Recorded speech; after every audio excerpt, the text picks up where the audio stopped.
Good afternoon. Welcome to today's Coal Seam program. I'm Chris Hamilton. I'll be your host for the next half hour.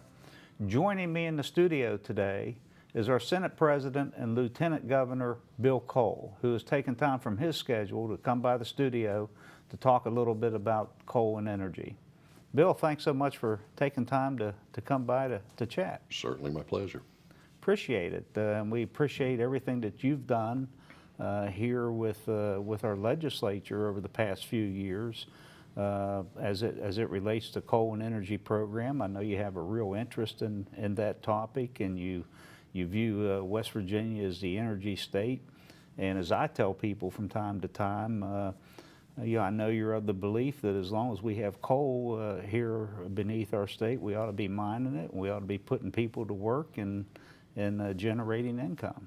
Well, certainly so. I mean, first of all, I'm from southern West Virginia, and I've grown up in and around coal industry, and know what a vital, what an important role that's always played, not only in the southern part of the state, but for the whole state. And certainly, as we're facing our budget woes right now in the legislature, it's brought about because of that dependence that we've had on coal for so many years. It's no secret to anybody that our president and his EPA have waged a very, very effective war on our fossil fuel industries, and coal is, they've led the charge against coal. So I think West Virginia got caught a little bit flat-footed with, being, well, frankly, too dependent, not diversified, too dependent on the one industry, but I understand it. I mean, coal is absolutely what built and made our great state of West Virginia. So, but there isn't not a tiny little part of me that's not going to continue to fight every single day for our coal industry, for our coal miners and their families. My goodness, what pressure that everybody's feeling these days. But legislatively, I think in the last 2 years we've done a great deal. I'm not sure we've done all we can do. We'll need to continue to work, but we've done so many things to ease the burdens on the overregulation against the industry. But so yeah, I think I'm proud of some of that legislation. Well, you should be, because representing the industry as I do, I know there's just widespread appreciation for the job the legislature has done. As you correctly point out, most of the issues, most of the real challenges we face come from uneven or anti-coal policy out of Washington, the EPA, this president. But as I've heard you say on numerous occasions, we can point the finger there. We're responsible for culpability for a lot of our challenges, but I've heard you say on numerous occasions, what can we do on the state level, to try to mitigate some of the losses that are taking place, and how can we better posture our industry so if things do turn around, we're in a much better place to compete for those coal and energy markets out there. Yeah, well, yeah, no question. And what coal? Some people claim that coal's dead and gone, and no, it's not. It's too vital. It's too vital to power generation in this country, and certainly we'll have good export markets. I think the smart countries, Japan and Germany, and India, Pakistan, they're all building coal-fired power plants right now. While we're taking ours offline, that most affordable energy there is, we're taking our coal power generation offline. Those industrialized countries want to make sure not only can their citizens afford their energy, but also to keep their industries competitive on a world market. But you're right. I mean, there are things that we've done and will continue to do. The Coal Jobs and Safety Act, really 1 and 2, and we made sure that we got regulations off the books that had to do with old and outdated technologies, and sort of got out of the way of a coal company's ability to operate efficiently and effectively. Now, never would that be worth one miner's injury or life? And we work very, very hard with the industry, and I mean both sides of the aisle. We're fortunate enough to have members of the legislature that either currently make their living underground or have in the past, and so I think we came away with rules to make that profession a safer profession as well.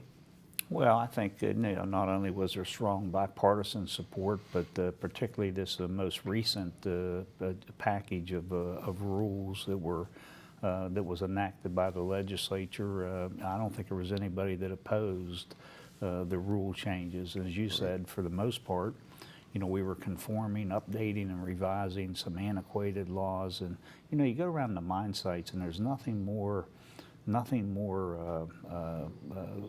confusing to working miners and to section foremen to have two different standards that are a little different. You have a state standard that requires it something to be done this way, and then you have a federal standard, that requires it to be done a little differently. And it just creates confusion that from time to time, leads to someone having a little liability on their hands. But to the extent you can have consistency and uniformity among those rules, it really needs to happen at the mine sites, and it is happening thanks to you and your colleagues' efforts. So, well, I appreciate that, and I think back to some of the legal reforms that we've enacted over the last 2 years, and to take away the jackpot justice of the past, just the easy sue and settle type of a mentality. And listen, when wrong things, when bad things happen to good people, there needs to be penalties. But there are, and there are laws, and we follow them. But we sort of took the bullseye off of well, not just the coal industry, frankly, but all of business.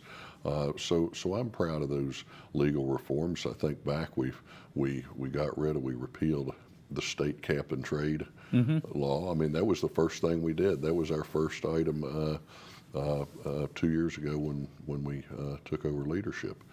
But I think Washington's doing plenty to destroy the industry. We didn't need to pile on with our own extra law.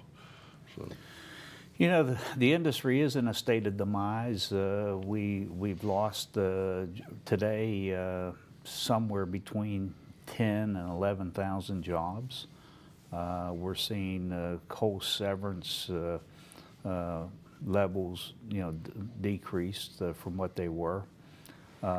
We have also experienced several in-state coal-fired power facilities that have shut down, and but we hope we're near bottom. There's still 12,000 miners employed. We remain, even at today's low level, the second most productive producing state within the union.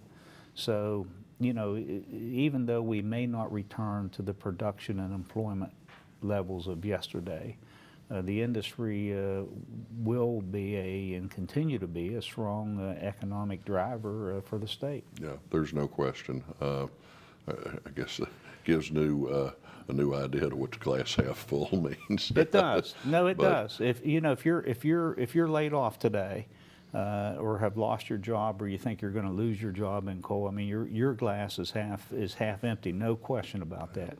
And the pain that a lot of these families and miners are going through is it's just so unnecessary. But the ripple effect continues through too. I mean, it's our coal miners and their families, but it's all the support industries. We just down at home, I heard an announcement in the last couple of days that one of the heavy equipment dealerships just laid off 30 people, and that's nothing but a direct result of what's going on in our coal industry. We just have to fight. We just need to make sure that we do everything to make West Virginia coal competitive. I'd love moving forward to reinvest in power plants. We should, with our flagship universities, with WVU, we should be leading the charge on ultra clean burn technology. We should be teaching the world how to do it, and hopefully we can find some drive to build to replace some of the old old plants that came offline.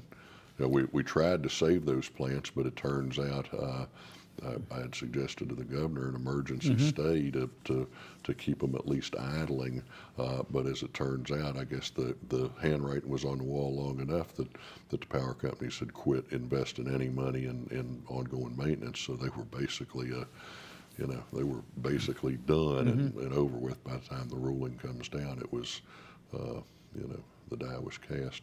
But we will fight. We'll fight for the industry. We'll continue to advance legislation that makes us competitive. We'll look for new markets. I think the world market is going to open up. And, frankly, what we have down in the South, more than met coal, that's driven largely by a steel market, a world steel market. And hopefully we can get some relief from the in a world economy and start building steel again. So, there is light at the end of the tunnel, and we'll get there. The use of coal is still growing internationally. As you point out, we have policies in place here that are currently curbing and restricting, expansion of the industry. In fact, it's being ratcheted downward. But internationally, coal use is on the increase. The economy in China is slowing a little bit today, and that's that's hurting the met coal that traditionally has gone to China. They ran on double digits their annual growth rate. I think for the past 15 years, and all of a sudden they're in a little bit of a holding pattern there. Sure. So, but that'll come back. That'll rebound. India is growing, and as those countries, developing countries, expand and develop, they require more energy. They require more steel for infrastructure. So I think things are looking good down the road. The met coal in southern West Virginia will always have a market where there's steel being produced domestically, internationally. We're blessed to consume a great deal of our coal here, but we also ship coal to practically every state east of the Mississippi River. And we look for that to continue. Again, maybe not in the same quantity as years gone by, but those coal-fired units that are remaining in place have all the technological advancements and are producing a very, very low emission rate than what the plants that are closing are today. Yeah, and you know what? We have a responsibility. We have a responsibility to make sure that we take care of our environment. But the two can mix. The two things can happen. We can burn coal, and we can also take care of our environment. And I think it's incumbent upon us to make sure that is what happens, that we find a fair balance. God did put that coal in the ground for a reason, and I think it was for us to use it. Thinking back to some of the other legislation, we advanced a piece of legislation that allows power companies to recover their costs quicker for the technology of clean burn, and hopefully that would help spur on development in that area. And not to forget the load that coal has picked up in retiring the original workers' comp debt, 56 cents a ton extra severance tax that coal was paying, and we passed that legislation along with the governor to declare that debt is paid at the end of this fiscal year, which is June. So again, by reducing a direct cost to West Virginia coal, we make West Virginia mined coal more competitive. Well, you mentioned the workers' comp program. It's I guess it's been about 10 years when the workers' comp was privatized and the mutual was born. The industry, the coal industry, is responsible for paying down near, I believe, $1 billion. Right. And all state businesses received a substantial reduction in their workers' comp There's no benefits as a result of that activity, a major legislative act that was done then. Yeah, that's been a good move. That's been a good move, and we're we're awful happy that coal could do such a large part in paying for it, and especially through the particularly good times that the industry was enjoying at that time. You mentioned the renewable portfolio, and why that was put in place to begin with is still questionable. But the fact is, we had our own renewable portfolio bill, and again, complements one of the first things that this legislature under your leadership did was repeal that, and there's no negative consequences of doing that whatsoever. Yeah. And I know you elevated the energy committees Right, to to major primary, committee. and why that wasn't done years ago is also mind-boggling. Well, sometimes common sense and state government shouldn't be used in the same breath, though we're working hard to bring some of the common sense solutions. But you're right. Why wouldn't energy have been a major committee given its importance to the state? But you talk about renewables, and I think I think anybody is all the above. Everything has its place, but when it's competitive, when it works, when we have an abundance of natural gas too. There's room for all, but only when the technology has advanced far enough that that is an affordable method of producing energy. I think I had reason to check here a couple weeks ago, and I think as a country we're using about maybe 22% less energy and power that we were 7 or 8 years ago. The Rust Belt, the Coal Belt, we're seeing a lot of those jobs go by the wayside.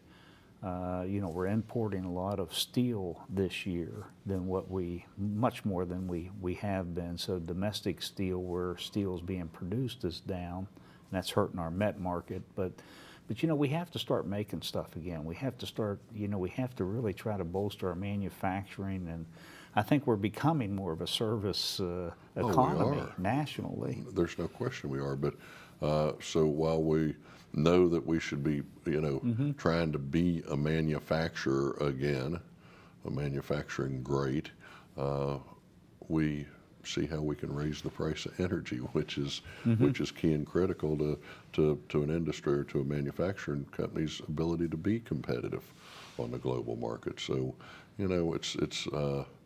it's one thing to say how can the president be for manufacturing and for the job creators and job creation, and yet be against all the things that make it work, that make them competitive? Unreal when you think about it. The other thing that you mentioned that there was an opportunity and there was legislation that passed to give our in-state utility companies an opportunity to recover some of the cost and capital investment that they put in these existing plants. A lot of that was done initially thinking that the president's Clean Power Plan may move forward, and it was done to incentivize our power companies to make these improvements with heat efficiency and to install certain technologies to keep emissions low and allow them to plan for those investments and to be able to recover their costs. And at the end of the day, what that does is helps to preserve the coal that we mine and consume here within our state's borders. And that's about 35 million tons of coal, probably 5,000 jobs are associated with that, direct mining jobs. So that was an enormous piece of legislation. It really was, to preserve, that future coal burn and all those jobs associated with it.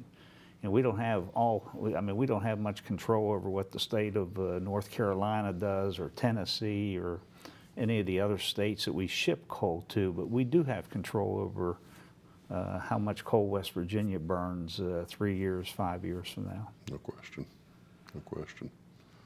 Well, we'll look for, we'll look to stay ahead of the need and plan on legislatively being supportive at every every twist and turn. We're with you though. I mean, we're your partner, and we will make sure that coal is great again. No one argues or takes exception to the fact that we need to diversify our economy, but we shouldn't forget about or pay less attention to the fact that we do have these resources, coal, oil, and gas. We export a lot of electricity. I read something somewhere where West Virginia coal and coal-fired electricity sustains upwards of 40% of all the power consumed on the East Coast, because we ship coal to those states and Sure. we export electricity. And that's remarkable, but it highlights how, we are an energy state. We do have vast reserves of coal, oil, and gas, and we do a pretty good job. Our power companies here and utilities, First Energy and AEP, have done an excellent job maintaining these plants, keeping them, state of the art. And you go by these plants today, Charles Patton and I were talking, because of a lot of the after treatment devices, you see a lot of steam and water vapor, but you don't see airborne particulate or emissions coming from these plants today. Yeah, no question. I think we've come a long way, and probably didn't deserve to be targeted at the level that we've been targeted. But as is true with most legislation, it's the unintended consequences. The intended consequence was to shut down coal-fired power plants, but little did I think the geniuses in Washington figure out all the unintended consequences. The things that the associated jobs, the cost of power. I mean, we've watched our electric bills just go out of sight, and so as I've talked, it's tough on business. But I'll tell you who it's tough on too, is retired people on fixed incomes that are trying to simply keep heat in their homes during the winter. I mean, it's tough. I mean, the consequences are far-reaching. Now, we have, what, 250,000 low and medium income families, maybe even a higher percentage. And, they spend a much greater percentage of their take-home compensation or available dollars on just household energy. Yeah. So because of a policy in Washington or somewhere else that causes electric rates to elevate, those are the individuals that are, affected more so than anyone else. Yeah. And like everyone else, they have dependents, they have college educations they're looking at, and then to see their, just their household power bill elevate by 30, 40, 50%. That's really unfortunate. It is, but back to the diversification. There's no question that West Virginia got caught ill-prepared, unprepared, and now we're scrambling to try and open our state to other businesses, other ways to put people to work. But still, yet I always circle back to our God-given abundance of natural resources, and to me, that's the difference. That's the difference maker for West Virginia. We get diversified. We put people to work in other areas, other industries. That'll be great. But what our fossil fuels can and should be is the icing on the cake. That should make what West Virginia moves from good to great. From being one of the poorest states in the nation, we ought to be one of the richest states in the nation. My goodness, we have so much going for us, and so we'll continue to work on bringing other industry and other opportunities to put our citizens to work, but all the while knowing that if we catch a little bit of a break, we can be rocking again pretty good in our coal and natural gas industries, and Well, West Virginia's a super thanks to place. your personal efforts and leadership and that of your colleagues, you're working hand in hand with the industry. making sure that when those opportunities return, when they emerge, we're going to be prepared to, meet those marketing opportunities and those challenges at that time too. I mean, we are going, we're all involved, trying to make the industry much more efficient. We're trying to reduce some of the costs. I know you're working on the whole permitting process to make sure, as you indicated earlier, that we don't cut any environmental quality corners, but we do try to make that as efficient and as business friendly as we possibly can, and we certainly appreciate that. One of the things about our workforce today, it's an aging workforce, but it is truly one of the most competent and qualified workforce. I mean, these miners today are just, they are at absolute journeyman level, and day in and day out, they're extremely proficient and productive, and they go about their job with just great pride and sophistication. Yeah, and I believe we just came off the safest year ever in coal mining. So, I mean, there's a lot to be said. There's a lot to be said for the quality of the men and women that are mining the coal, but there's a lot to be said for the industry and in creating that safer environment. So, and I believe those numbers are good numbers. It wasn't a simple matter that our tonnage was down, so the risk was down. It was in loss of life or injury versus tons of coal mined, I believe. So it was. I think we're mining greater tons per accident. Not only are the mining fatalities an all-time low, but lost time accidents and injuries across the board have also been decreased. No question. And all that's a testament to, again, the proficiency and experience level of our miners, the commitment and safety programs are being implemented out there 24/7 by our mining companies and mine managers. It's a real team and collective effort, and very proud of that record. Yeah, as well we should be. And we should be. I'm advised that we are just about out of time. It just shows you how fast a half-hour program like this goes. And again, just want to appreciate so much, what you have done, what your colleagues have done for coal and energy in this state. In a short period of time, you've been at the leadership there, and hopefully we can get you back on here soon and get caught up again. I look forward to it, and Chris, thank you for your leadership within the coal industry. You're always a trusted resource and a great ally to work with as we seek better solutions. Well, thank you. I appreciate that, and thank you for taking time to watch the Coal Seam on the Library Television channel. Thank you.